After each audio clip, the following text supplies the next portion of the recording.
I'm Dr. Caitlin Kite, and I'm going to talk to you a little bit about using podcasting for outreach and also for education.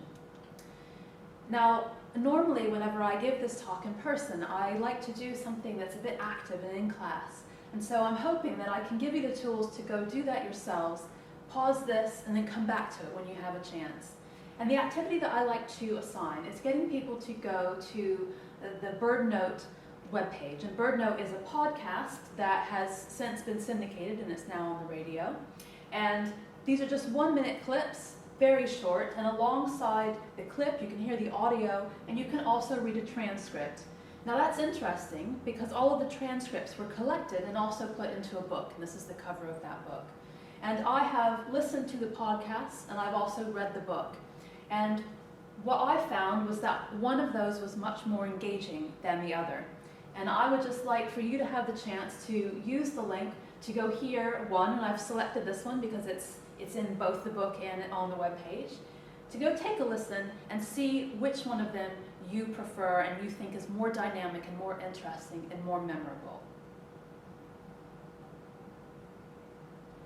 Okay, so I'm going to proceed, assuming that you have had a chance now to pause the video and go listen to those.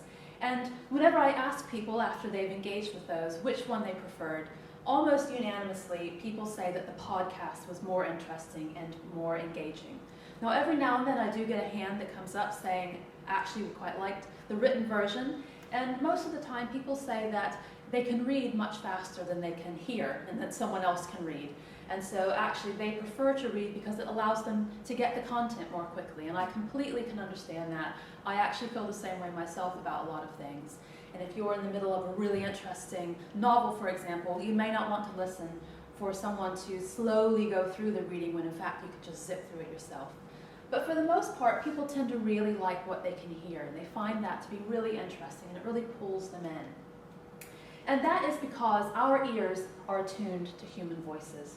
And I have here a bunch of different graphs and images from scientific work, and what all of these show cumulatively is that our brains are really wired evolutionarily to pay attention to human voices. And this makes a lot of sense if you think about the fact that an infant listening to a human adult, that would give it a chance to respond and be safe from birth. So moving towards the sound of mother or father is going to be quite important. As you're an adult working together to say there's a dangerous animal or you need to go hunt something or there's where you can go foraging, of course this is something that would have been really important as we evolved as humans. And so you can see in terms of where our sensitivities are, both frequency and amplitude of sounds, we're really tuning into human voices.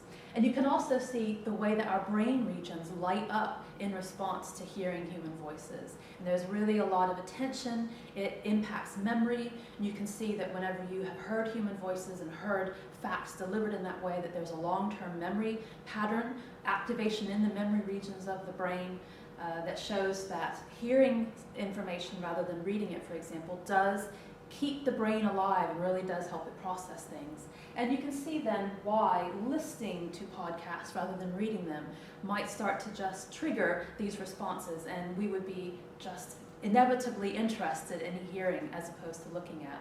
And one last thing to add in is that actually you can find that these sorts of patterns show up in humans that are as young as a few months old. And so all of these bits of attention to the human voice start really, really young. And you might be aware of this when you think about parents that read books and talk with their children, not even when they're quite young infants, but even when they're still in the womb. And there is really a lot of good evidence that this is something that we are particularly inclined to pay attention to. So that's something that, as a communicator, you can tap into and make a lot of use of.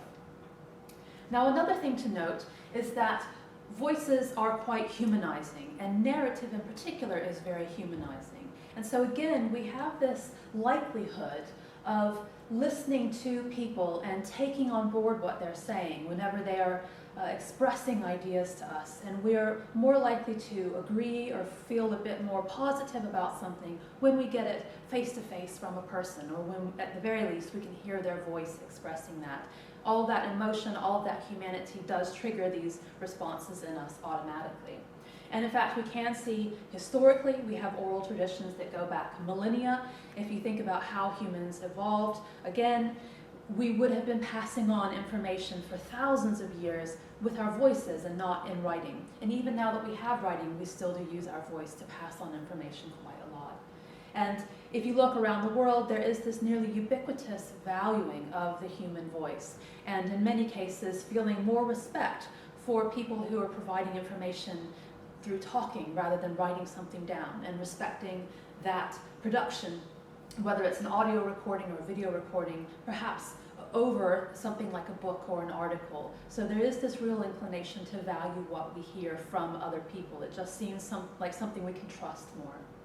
And in fact, when you're thinking about learning, actually, many people have a preference for learning through storytelling, and they tend to remember things better than if they've just been studying from flashcards or reading a book and so on. So having the narrative that pieces together lots of different bits of information is really helpful for sinking facts and details and understandings into the brain and into the memory.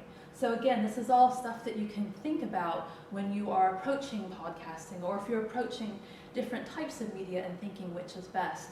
This is why podcasting often can seem quite appealing. I think another great aspect of podcasting and audio in general is that you have the opportunity to create a soundtrack.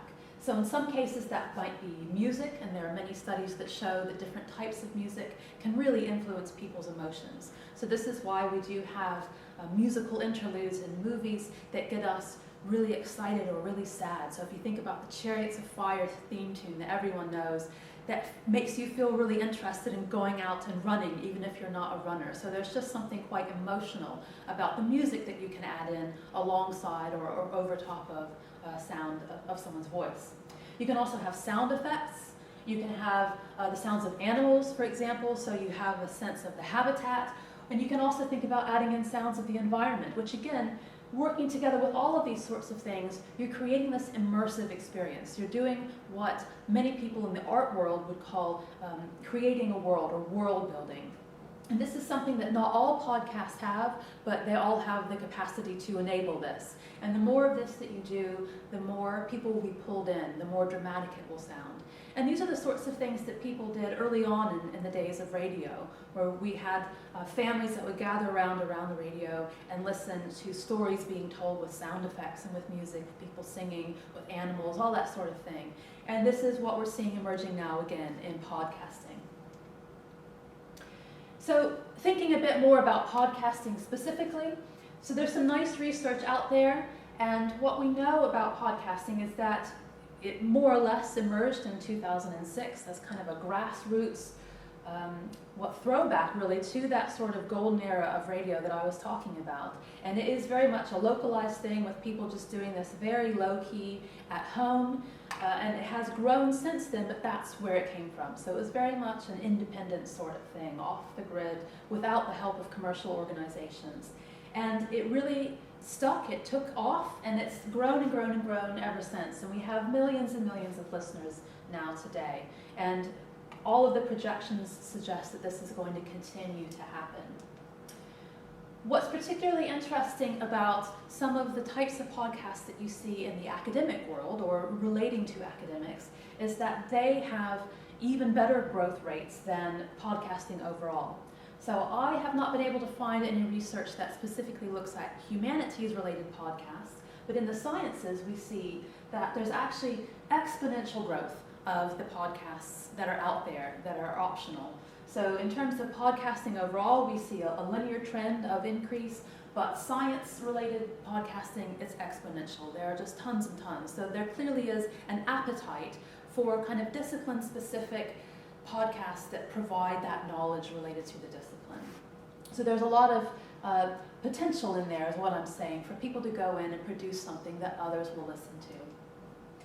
Now, again, coming back to the research that's been done on science in particular, because again, that's what's out there, we can see some really interesting trends that I think actually give us a good idea about podcasting in general and perhaps can be used in other disciplines as well. So for one thing, we know that the age of listeners actually varies quite a lot. So although we do have the kind of millennial audience being the audience that's taking up most of the podcasts. We do also see much younger people, so people who are in their teens. We see the 35 to 50-year-old age group having quite a lot of consumption as well, and also in retirees. And I think that that will only continue to grow as audiences age. They will take their listening habits with them. It's quite interesting also to look at how often people are listening and how long they're listening. And what this particular graph here shows is that although quite a lot of people are listening for less than an hour per week, so 13% or so, there's also a substantial listenership that's listening to multiple hours a week of podcasting. And if you think about how much you can convey in an hour, that's actually a lot of information, and that's a lot of attentional bandwidth that a podcaster can grab from their audience. And you can keep in mind the fact that many listeners are listening while driving or while cooking dinner or exercising, so they might not be paying full 100% attention, but they're still going to be listening and picking up facts out of that. So there's quite a lot of time to work with in terms of engaging your audience. Who is listening? Well, again, this is science-specific data, but there is quite a chunk of podcasting out there that's just for general public consumption. There are some specialist podcasts for children only. There are many that are actually delivered as lectures or seminars purely for educational purposes and not so much just for fun. There is quite a good chunk of the pie that's there for specialists, and I think that's really interesting as well, because that means that you don't necessarily have to try to translate your information for a general audience, because that's not something that everyone likes to do or feels comfortable with. But you certainly can speak from peer to peer and use your current language, not worry about jargon, not worrying about how to contextualize or provide background information on. So there's actually quite a big listenership out there just for people to come in and talk right off the top of their heads as well. And one other thing that I will also point out, although again this is quite science specific, is that there's a range of topics that tend to get covered. So within the sciences, we do see that general science is the most common area, but then there are also a lot of discipline-specific podcasts out there. So here we've got physics and astronomy and biology and so on. And what I think this shows is that there are many certain disciplines where there aren't many podcasts, and that suggests that actually there's a lot of growth. So if you feel that you're a bit too niche, or that there aren't many out there, which means that there's not a whole lot of appetite, that's probably not true. It's probably just the case that people haven't made those yet.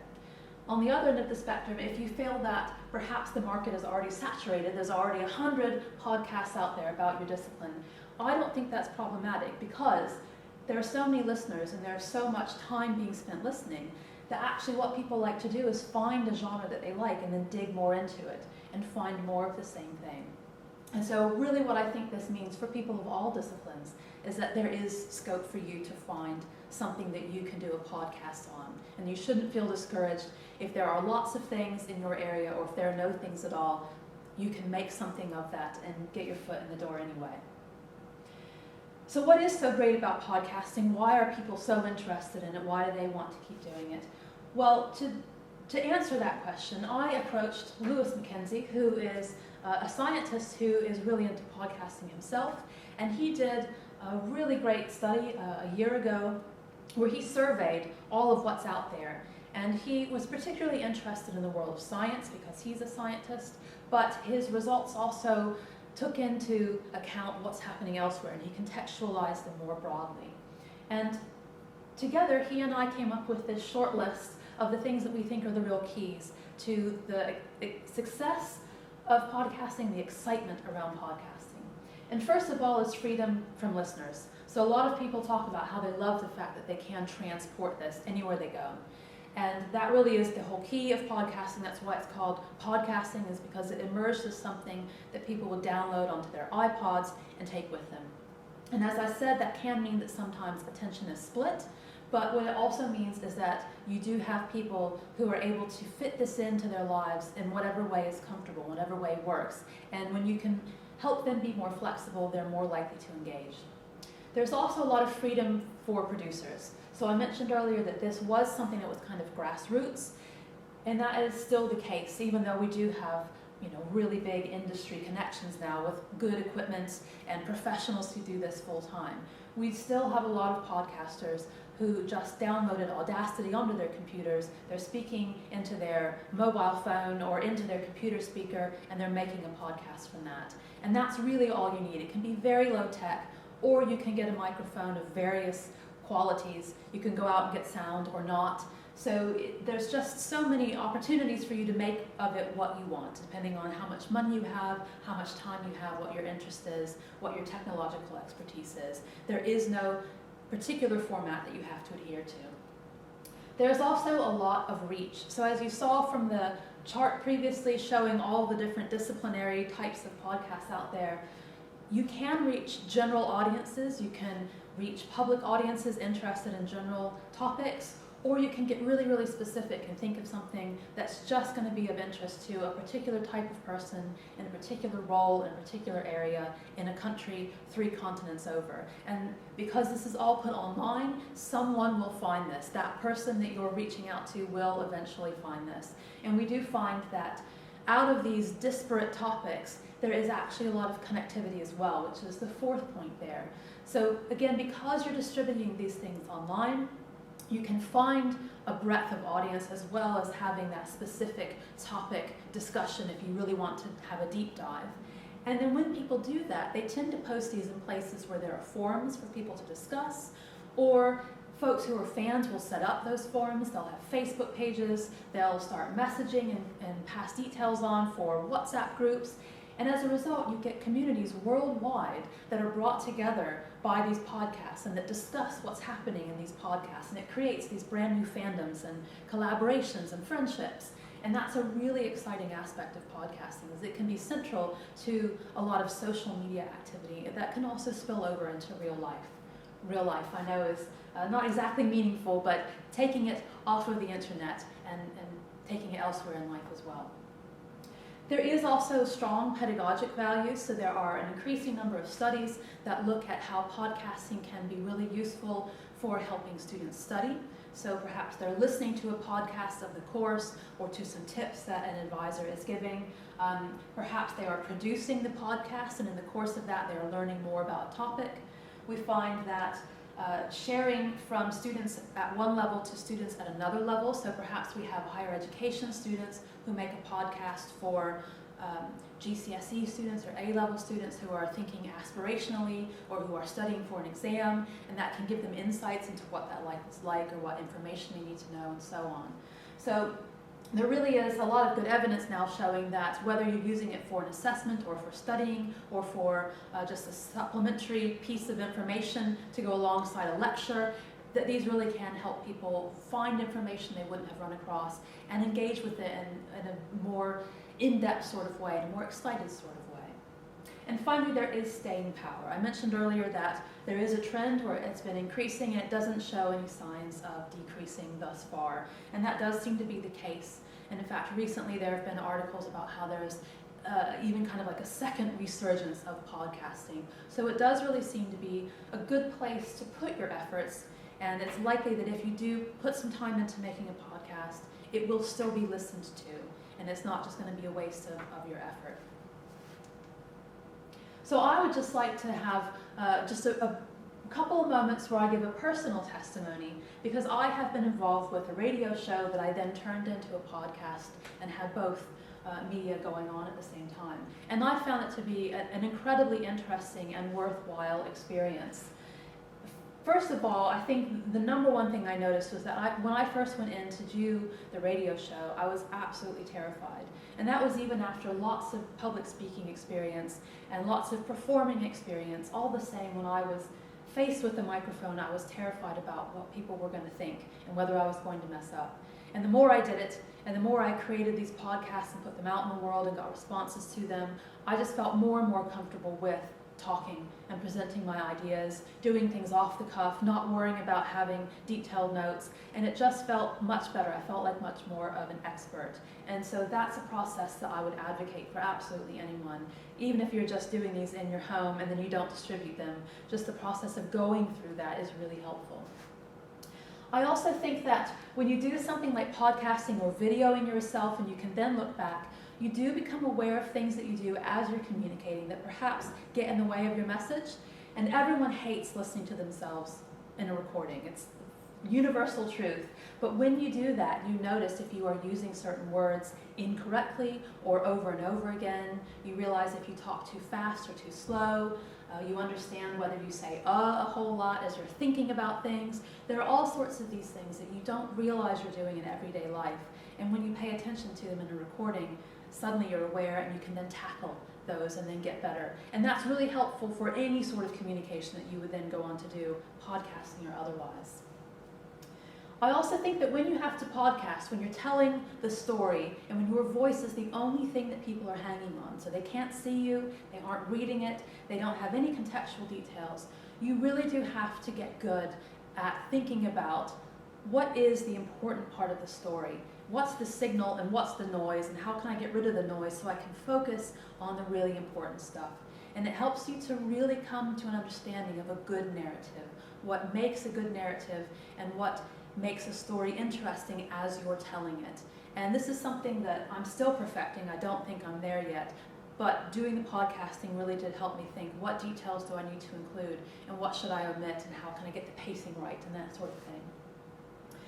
It does give you the incentive to stay current because it will be difficult to continually come up with new podcasting content, and so you have to look at the news, you have to look at the newest results in your disciplinary area or whatever your topic is, and so you do stay really informed. And I found that when I was making the podcast, I was really aware of what was happening in terms of current events, and I could then tie things into that and make it quite topical and timely. There was also motivation to branch out, though, and that's kind of related because you do get to the point where you think, oh, I can't bear to talk about this very same content again and again. And so you start looking for other things, and you start looking for other ways to relate it to other topics. And it becomes a bit more interesting and creative then once you've reached what you think was your limit. You can then start experimenting and linking out to other things, bringing in new people, changing up the format. So it does help you get out of your shell once you've realized that perhaps the same old thing every week is not the best way to go. And finally, I do really think that moving into podcasting, which was something that was quite different from other forms of media that I previously did, it is something that helped me to understand how different types of media related. And again, as I said before, we have a podcast that's often posted on a web page, or it's being downloaded from iTunes or wherever. It's being advertised through Twitter. And because you have it placed within those other areas of media and those other types of communication, suddenly you're thinking, how do these work together? Is this best place in this place or another? How is the best way to package that message? Which of these is the best way to get that message to the right audience? And you do start then thinking of how these are all pieces of a puzzle that fit together, and you can think of how best to utilize those. And that gives you a general understanding then that you can apply in other contexts as well, not just to the making of a podcast. So if you are interested in going off now and trying your hand, what do you think you should pay attention to? Well, a few tips. First of all, sound quality is absolutely the most important thing. So I haven't even put that on here really big enough and bold enough to emphasize the fact that you do absolutely have to have sound quality. And it doesn't really matter if you have lots of sound effects or if you've got a nice jingle at the beginning. People have to be able to hear. So it has to be the right volume. You don't want to have cracks and pops and things in the way. You don't want to have quiet areas. You don't want the sound to be all over the place. So really focus on that. And again, you can achieve that with your mobile phone. You don't have to have a fancy mic, but you might want to pay attention to things in editing and just make sure you're really consistent. But you can also think about things like natural sound. It's what my father, the journalist, would call nat sound. So you go out and get a bit of the environment or some sound effects or something that supports what it is you're saying with your voice as well. And you don't need lots of these, but you can have a bit. This was something I did quite a lot when I was talking about animal communication in my podcast, and I could bring in clips of the animals making their noises. If you're in a laboratory talking about lab work, you might have the sounds of machines running or making pings. So things like that can be nice little touches. It's really important also to find a style that suits you. So when I was podcasting, it generally was just me kind of lecturing into a mic. And that was because I didn't really have the time to organize guests or to have questions so that I could interview people. I didn't really feel comfortable with interviewing people. I'm not really great at adapting if something surprising happens, and so I didn't want to be surprised by what the person I was talking to might say out of nowhere. And so that was the style that suited me. Perhaps it didn't suit all listeners, and that's something to think about.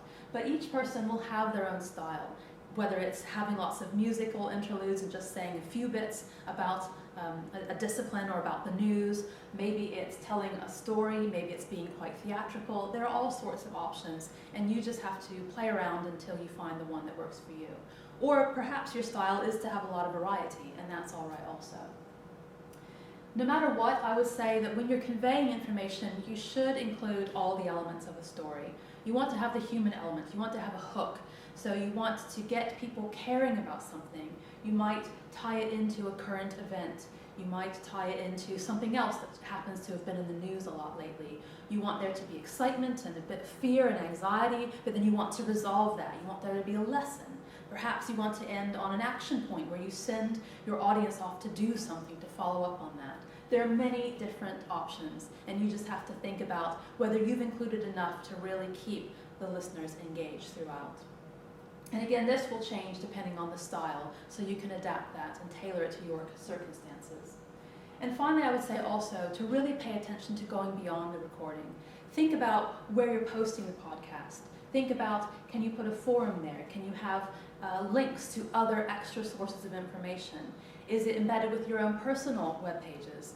Have you stuck on a link to LinkedIn or to Twitter? So it really depends on what the purpose of the podcast is, what you want to achieve, what your audience is, where they're going to be found. But make sure that you think about all of those things and have a total package so that you can get the most out of the podcasting experience in terms of getting enough audience, getting enough engagement, getting people interacting, and having some longevity with what you've created. So those are all the basic introductory comments that I would provide to anyone who's thinking about podcasting, either for outreach purposes or for teaching or even just for fun. So I think that if you have thought about those things, then you're definitely going to be on your way. And the next step would be to think about equipment, if you want equipment, or software to help you edit. And there is a ton of information online about that. But you can also think about things like Audacity and experimenting with your phone. Those are all free because they already exist. You can download them without having to pay anything, and then get a sense of whether you really want to dive in after you've dipped your toe in. But hopefully this gets you off to a good start.